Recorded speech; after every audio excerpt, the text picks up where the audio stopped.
Hello friends, welcome to my YouTube channel. आज के video में हम देखेंगे आखिर क्यों यूरोपीय कंट्री को समुद्री रास्ते का खोज करना पड़ा, जबकि वे लोग भूमध्य सागर और लाल सागर से इस एरिया में अपना व्यापार करते थे। तो चलिए करते हैं वीडियो को स्टार्ट।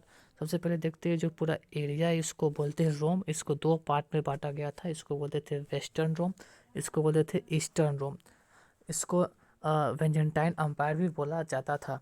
1453 से पहले इस पूरे एरिया में भूमध्य सागर और लाल सागर से इस पूरे एरिया में व्यापार होता था। लेकिन 1453 में ये जो एरिया है जिसको बेंजेंटाइन अम्पायर बोलते हैं, इसकी राजधानी थी कुस्तुनतुनिया, जो कि यहाँ पर थी। इस पर ऑटोमन साम्राज्य ने आक्रमण कर दिया, जिसे तुर्क भी बोलते हैं, जो बेसिकली इस्लाम धर्म को मानते थे। तो उनका ये पूरा एरिया हो गया ऑटोमन साम्राज्य का। तो इनका कोई शर्त होगा जिसे ये लोग पूरा नहीं कर पा रहे थे, जिस कारण से इन्होंने इस पूरे एरिया को ब्लॉक कर दिया। अब अब यूरोपियन यूरोपियन कंट्री का जो व्यापार था उस एरिया में बंद हो गया। तो वे लोग सोचे कि जब पृथ्वी गोल है तो हम इस एरिया से, समुद्र के रास्ते से भी तो इस एरिया का पता लगा सकते हैं, यहाँ तक आने का जो रास्ता है उसका पता लगा सकते हैं।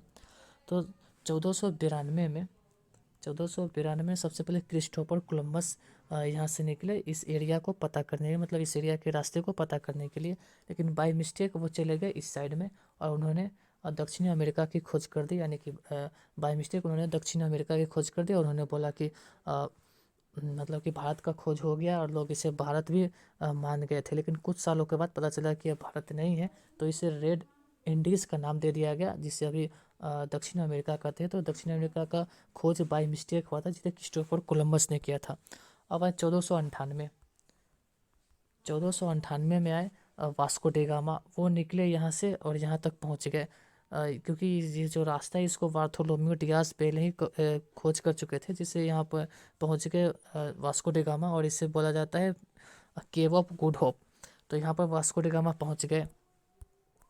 यहाँ पर वास्को डी गामा पहुँचे, उसके बाद यहाँ पर उनको भारतीय जो भारत के जो एक व्यापारी थे उनसे उनको मुलाकात हुई, और उनके साथ ये गए भारत में। और सबसे पहले गए केरल के कालीकट बंदरगाह पर, और वहाँ पर ये गए, वहाँ पर इनको मुलाकात हुई वहाँ के राजा जैमोरिन से।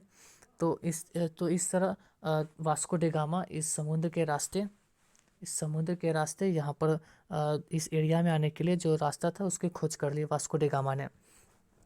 उसके बाद जब वास्को डी गामा यहाँ से वापस यूरोप के लिए निकले, तो वास्को डी गामा जब यहाँ से वापस यूरोप के लिए निकले तो अपने जहाज़ पे उन्होंने बहुत सारे मसाले, यहाँ से भारत से बहुत सारे मसाले को लेकर वो यूरोप गए, और उन्होंने वहाँ पर बेचा, तो उनको 60 गुना ज़्यादा मुनाफा हुआ।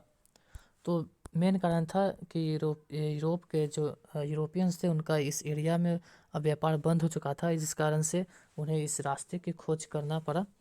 तो बचपन हमसे एक क्वेश्चन पूछा जाता था कि भारत का खोज किसने किया, तो हम लोग बोलते थे वास्को डी गामा ने भारत का खोज किया। लेकिन ऐसा नहीं है, वास्को डी गामा ने भारत का खोज नहीं किया। वास्को डी गामा ने भारत आने के लिए समुद्री रास्ते का खोज किया था। तो वीडियो कैसा लगा आप कमेंट में बताइएगा, और चैनल को सब्सक्राइब, वीडियो को लाइक कर दे। वीडियो को लास्ट तक देखने के लिए थैंक यू वेरी मच।